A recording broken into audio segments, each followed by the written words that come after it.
Netflix Devil May Cry season 2 came in swinging hard. It was like the best thing ever. This season was such an upgrade from season 1. The animation remained strong as ever. Like watching this season, I was like, if only Invincible can be like this, bro. Like I'm telling you, the first episode of this season 2 was really so peak and crisp looking. Like the animation was so sharp.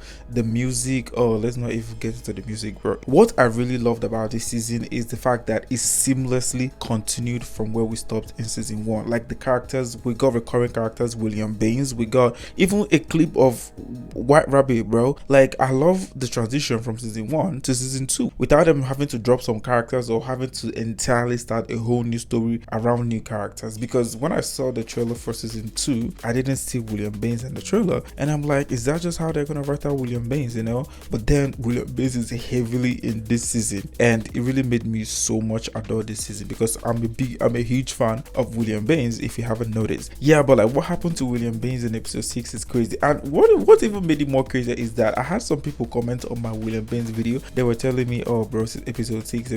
I had no clue what happened to him was gonna happen to him, but then it made me actually be on the lookout for episode 6. So when I was watching episode 6, I was paying so much attention and I was heavily focused on William Baines because I'm like, why are they commenting on William Baines? But yeah, it still doesn't stop the fact that he's one of my favorite characters from this franchise, from this show. I love what they're doing with his character, and the fact that they also still continued with his God-fearing manipulation that he was doing heavily in season 1. Bro hasn't dropped that shit in season 2. It's crazy. The characters generally in this season were all done well. They were written so well. Arius, the new character that we got, was so good. I'm coming to him later on. And then Lady as well, bro. Lady's character was such an upgrade from what she was in season 1. She became more reflective and calculative, if that makes sense. Like before she go on with a decision, she will have to think about it, make sure that this is the right one or this is not the right one. Her character generally was just an upgrade from what she was in season 1, and I love the growing relationship between her and Dante.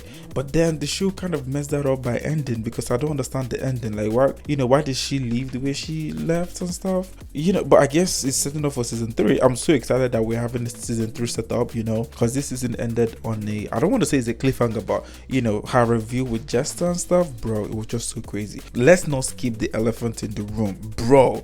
This season was so good solely because we got Vergil. Vergil made his official debut in Devil May Cry franchise series of Netflix, and he did not disappoint. Like, he was literally the best part of season 2. His relationship with Dante was so good to the fact that I was so excited anytime we have Dante and Vergil on the screen, or any form of flashback reveal of their relationship. I kind of want a spin-off series or maybe an episode dedication of their childhood, if that makes sense. If we would have gotten that in this season, it would be so cool, because I love what they had going on. Like the relationship between the two brothers, their brotherhood is just so complicated that it just kept on clashing. You would think that, oh, we're about to get back together and things are gonna, and then boom, something happens.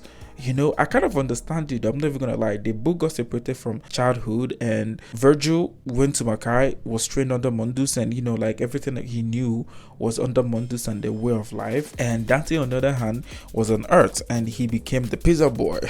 He became who he is. So they really have like a very different contrasting childhood and livelihood. So for them to come back together, it's not gonna be that easy. But I loved how the show handled their relationship. The writing around them was just so amazing, bro. Like watching their fights as well, damn, bro. The first clash out that they had was really so intriguing, but then the last one that they had was intriguing as well and good, but like it was more of emotional, because Vergil had to sacrifice and do what he had to do. And now I really can't wait for what happens in the next season. I hope he actually succeed. I was kind of disappointed with how it ended between their relationship, because a part of me was thinking this is going to be a spoiler. I said I can't help spoiling, guys.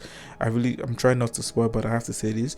A part of me was thinking that we will get both of them to be on the same page. I mean, they kind of technically was on the same page by the ending of this season, by the way, but then Vergil having to pull the stunt he pulled, I wasn't really a fan of that stunt. I wanted a situation whereby two of them kind of like ended on the same page, the same decision. Maybe Virgil stay back on Earth and stuff, or maybe Dante going to Makai or whatever. But things happened the way it happened. This season also had a lot to do with politics. We had the president back, and we had the William Baines, the vice president, and all the business that went into it. In season 2, the politics they had going on in season 1 is still very much the case. In season 2, the president is still a douchebag, if I must use the word douchebag for him. But then I feel like the decision he made that kind of like brought about his fate in this season, I kind of hear it for him.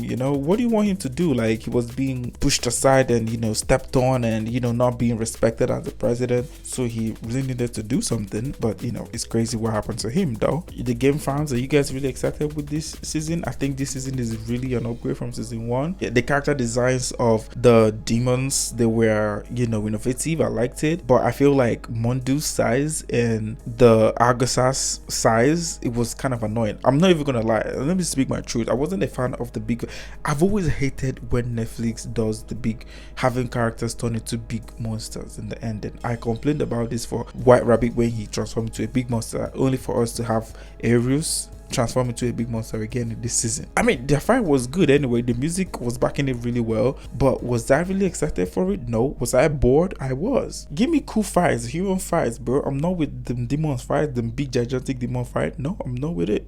Arius was a very good villain in this season. Like, he was endearing, but I hate the fact that they had like collectibles going on, having to collect the Arcana stuff 1, 2, 3, 6 to form something.